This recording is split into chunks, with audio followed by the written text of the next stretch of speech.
Shalom, Bapak Ibu, Saudara-saudariku yang dikasihi oleh Tuhan Yesus Kristus.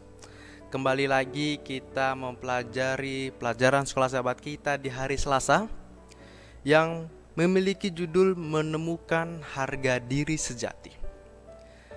Sebelum kita mempelajarinya lebih lanjut, saya mengundang saudara-saudaraku kita tunduk kepala, kita bersatu di dalam doa. Bapa kami yang bertakhta di dalam kerajaan surga, terpujilah Engkau Tuhan. Tuhan kami yang memiliki kasih, Tuhan kami yang menciptakan langit, bumi beserta segala isinya. Kami patut mengucapkan rasa puji dan syukur kepada Engkau ya Tuhan, atas kesehatan dan juga nafas kehidupan yang masih Engkau berikan pada saat ini. Pada saat ini kami akan mempelajari sebagian daripada firman-Mu yang terdapat di dalam buku pelajaran sekolah sahabat-Mu Tuhan. Oleh sebab itu sebelum kami mempelajarinya, kami merendahkan hati, pikiran dan juga diri kami, meminta ampun atas dosa dan pelanggaran-pelanggaran yang telah kami perbuat secara sengaja maupun tidak sengaja, supaya kami boleh memahami apa yang Engkau maksud di dalam pelajaran sekolah sahabat-Mu pada saat ini ya Tuhan. Kami serahkan kehidupan kami semua ke dalam tangan-Mu. Kehendak-Mu jadi di dalam nama Yesus kami telah berdoa. Amin. Baik, judul kita pada hari ini ialah menemukan harga diri sejati. Sekolah sahabat kita menceritakan tentang bagaimana perjalanan Yusuf ke Mesir. Ya. Pada saat Yusuf melakukan perjalanan ke Mesir, ada sebuah keinginan untuk melarikan diri dari pedagang-pedagang Ismail. Namun semua keinginan itu sirna ketika Yusuf tiba di Mesir dan Yusuf dijual sebagai budak. Potifar, pejabat kerajaan Mesir, membeli Yusuf menjadi budaknya. Yusuf yang merasa dirinya sebagai anak kesayangan ayahnya, dengan kelebihan-kelebihan yang diperolehnya, sekarang menjadi budak. Sekarang Yusuf berada dalam lingkungan budaya dan bahasa yang benar-benar asing baginya. Keluarga dan hubungan karib kita sangat penting dalam pengembangan harga diri kita. Di sini menceritakan bahwa Yusuf telah tumbuh dengan percaya bahwa dia adalah sesuatu yang istimewa, putra tertua dari istri yang dicintainya. Dia jelas merupakan kesayangan ayahnya dan satu-satunya dengan mantel indah yang berwarna-warni. Terdapat di dalam Kejadian 7, maksud saya Kejadian 37 ayat 3 dan 4. Tapi siapa dia sekarang? Seorang budak, seorang yang bisa dibeli atau dijual sesuka hati.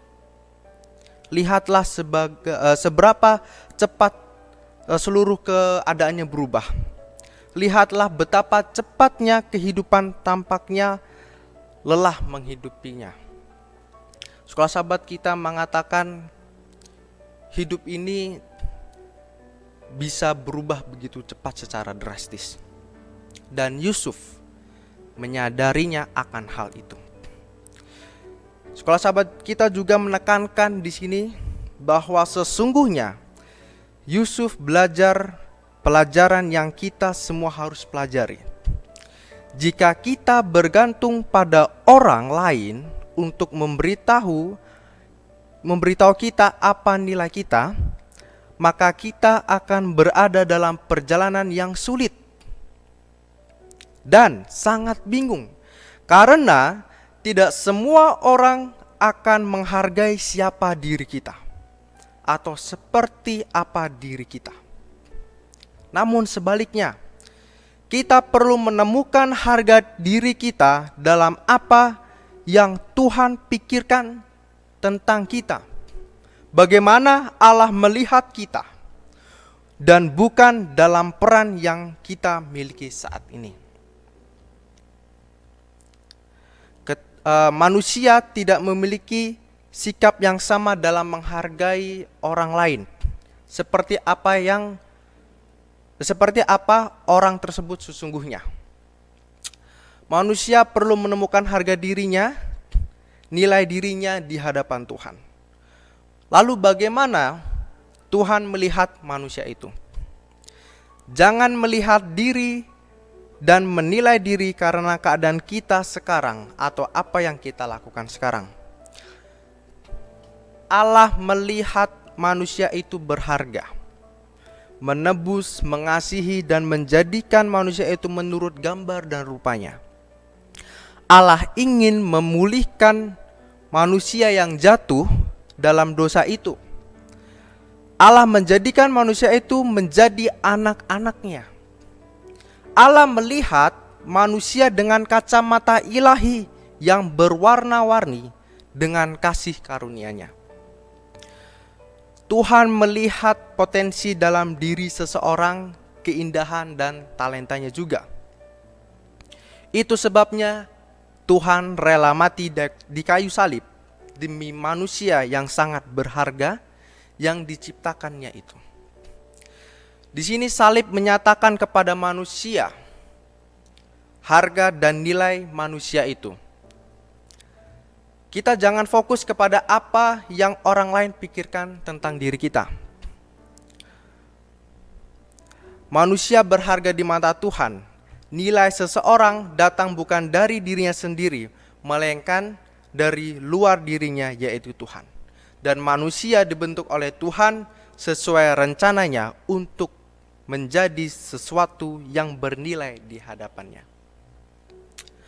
Pelajaran sekolah sahabat kita pada saat ini mengingatkan kepada kita betapa mahalnya harga diri kita di hadapan Tuhan. Kita jangan memiliki atau mungkin ingin berekspektasi tinggi terhadap pengharapan kepada orang-orang di sekitar kita. Kita tidak boleh menaruh harapan kita kepada manusia. Kita tidak boleh menjual harga diri kita kepada manusia. Kita tidak boleh, jangan perizinkan manusia untuk menginjak harga diri kita. Oleh karena kita adalah atau kita sangat berharga di hadapan Tuhan. Kiranya pelajaran sekolah sahabat kita pada hari ini, hari Selasa, boleh mengangkat jiwa kerohanian kita, mengangkat harga diri kita sebagai manusia yang berharga di hadapan Tuhan. Kiranya Tuhan Yesus memberkati. Amin.